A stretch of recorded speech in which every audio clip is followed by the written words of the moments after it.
इसी महीने की 5 तारीख को एक मूवी आई, धुरंधर। आप में से बहुत से लोगों ने देख ली होगी।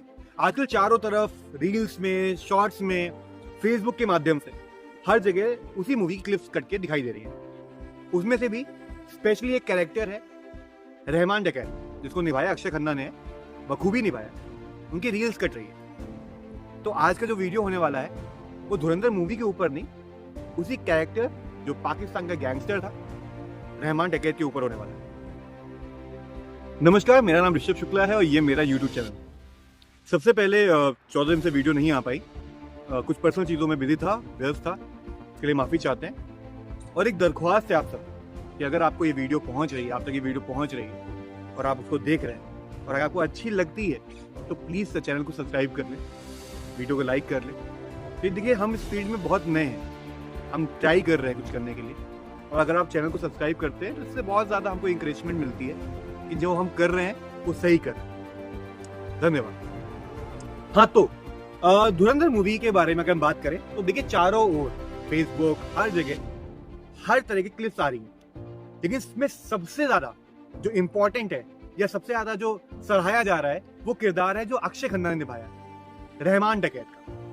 रहमान डकैत, हम उसी व्यक्ति के बारे में बात करेंगे, उसी गैंगस्टर के बारे में बात करेंगे, लेकिन इसकी पर्सनल लाइफ के ऊपर बात करेंगे। रहमान डकैत, जिसका शुरुआती नाम अब्दुल रहमान, उसके फादर, उसके पिताजी की हत्या भी इसी गैंग वॉर की वजह से हुई। शुरुआती जीवन में जब वो 13 साल का था तब उसने पहला कत्ल किया अपने ही पड़ोसी का, चाकू मार के हत्या कर दी उसने। कारण छोटी सी मुठभेड़, कोई छोटी सी बात जिसकी वजह से उसने हत्या कर दी। ये तो छोड़िए, कहा जाता है कि उसने अपनी मां की भी हत्या कर दी लगभग उसी उम्र में, क्योंकि उसको शक था कि जो उसकी मां है वो किसी और से, जो अन्य गैंग है, उनसे उनका संबंध है। रहमान डकैत अब इसी दलदल की तरफ आगे बढ़ रहा था। उसको ये दलदल बहुत अच्छा लग रहा था, उसको ये रास्ता बहुत अच्छा लग रहा था, उसको ये लग रहा था कि इस रास्ते से वो ज्यादा पैसे कमा सकता है जल्दी टाइम में। उसने शुरुआत से ही अपने पिताजी को, अपने बाप को भी यही करते हुए देखा। दूसरी तरफ हाजी लालू, जो दूसरा गैंगस्टर था, बहुत बड़ा गैंगस्टर था, उसी जगह कराची के लेयारी का, उसकी नजर इसी अब्दुल रहमान पे, मतलब रहमान डकैत पे पड़ी। उसने अपनी गैंग में उनको शामिल कर दिया। हाजी लालू के 2 लड़के थे, एक यासिर अराफत, दूसरा अरशद पप्पू। अब ये अरशद पप्पू का नाम आप याद रखिएगा। रहमान डकैत और हाजी लालू के दोनों लड़के अब उसी गैंग संभाल रहे थे और उस गैंग को बहुत अच्छे से चला रहे थे, बड़े बड़े काम कर रहे थे। हाजी लालू रहमान डकैत को अपने ही बच्चे जैसा प्यार करता था और रहमान डकैत भी उसकी बहुत इज्जत करता था।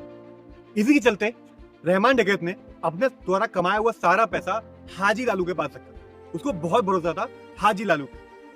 पर ये जो समय था वो बहुत जल्दी बदलने वाला था, क्योंकि रहमान डकैत धीरे धीरे अपनी गैंग में सबसे ज्यादा फेमस हो रहा था। उसका नाम बहुत बढ़ रहा था, जिससे अरशद पप्पू, जो हाजी लालू का लड़का था, उसको ज्यादा पसंद नहीं आ रहा था। वो आपस में ही उससे ईर्ष्या कर रहे थे, रहमान डकैत। इन सबके बीच में जो बहुत बड़ी रंजिश स्टार्ट हुई, चालू हुई, उसका कारण बना वही पैसा जो रहमान डकैत हाजी लालू के सामने या हाजी लालू के पास जमा कर रहा था।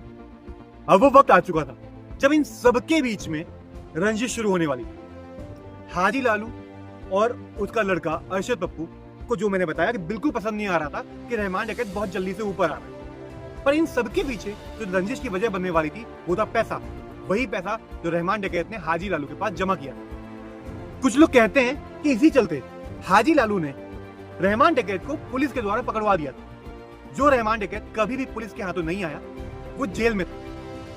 इस चीज से रहमान डकैत के दिमाग में हाजी लालू और उसके परिवार के लिए दुश्मनी बढ़ गई। दिमाग में नफरत पैदा हो चुकी थी और वो इस लेवल पे जा चुकी थी कि उसने ठान लिया था कि जब भी वो जेल से छूटता है तो वो उनके परिवार से बदला जरूर लेगा। कुछ दिनों के बाद उसको मौका मिलता है और वो जेल से भाग जाता है। सबसे पहला काम वो यही करता है, अरशद पप्पू की बीवी के सगे मामा को उसने पहला शिकार बनाया। उसको दिन दहाड़े बहुत बुरी मौत दी, मारा, बल्कि अरशद पप्पू को फोन भी किया और बताया कि अब उसने अपना बदला लेना चालू कर दिया, उसकी शुरुआत हो गई है। इस बात से अरशद पप्पू और उसकी पूरी गैंग बिल्कुल थर्रास ही गई। उनको बहुत बड़ा झटका जरूर लगा, लेकिन वो बहुत गुस्से में थे। उन्होंने भी ठान लिया था कि अब रहमान डकैत को वो जीवित या जिंदा नहीं छोड़ेंगे। अब लियारी की गलियां खून से रंगने वाली थी। दोनों ही गैंग ने ये ठान लिया था कि वो एक दूसरे को खत्म कर देंगे। कुछ लोग रहमान डेकेट गैंग से मर रहे थे, कुछ लोग अरशद पप्पू गैंग से मर रहे थे। इसी बीच अरशद पप्पू के हाथ में रहमान डेकेट के चाचा पड़ गए और रहमान डेकेट के चाचा को अरशद पप्पू ने एक भयानक मौत दी। ऐसी मौत कि जिसने भी उसके बारे में सुना उन सबकी रूह कांप गई। रहमान डेकेट को लगा कि शायद सही समय नहीं है, वो अभी अरशद पप्पू की गैंग का मुकाबला नहीं कर सकता, वो अभी उतना मजबूत नहीं है। उसने डिसीजन लिया और वो वापस बलोचिस्तान की तरफ चला गया। उसने सोचा कि जब वो मजबूत हो जाएगा, पहले वो अपनी गैंग को मजबूत करेगा, फिर वो आके अरशद पप्पू की गैंग से बदला लेगा। इसी बीच अरशद पप्पू को एक और आदमी मिल गया, फैजू, जो रहमान डेकेट का बहुत अच्छा दोस्त था। वो इतना अच्छा दोस्त था कि जब अरशद पप्पू से कत्ल कर रहा था, जब वो फैजू कत्ल कर रहा था, तब उसने रहमान डेकेट को कॉल किया, उसको मारते समय भी कॉल किया और रहमान डेकेट उसे विनती कर रहा था कि वो अरशद पप्पू से कह रहा था कि वो फैजू को छोड़ दे और चाहे उसके बदले वो सब कुछ काम भूल जाएगा, वो सारी दुश्मनी भूल जाएगा। लेकिन अरशद पप्पू ने ऐसा नहीं किया। उसने वही किया जो उसको करना था। उसको बहुत घटिया मौत दी, तो बहुत गंदी मौत दी। ये फैजू वही था जिसके लड़के का नाम उजैर बलोच था।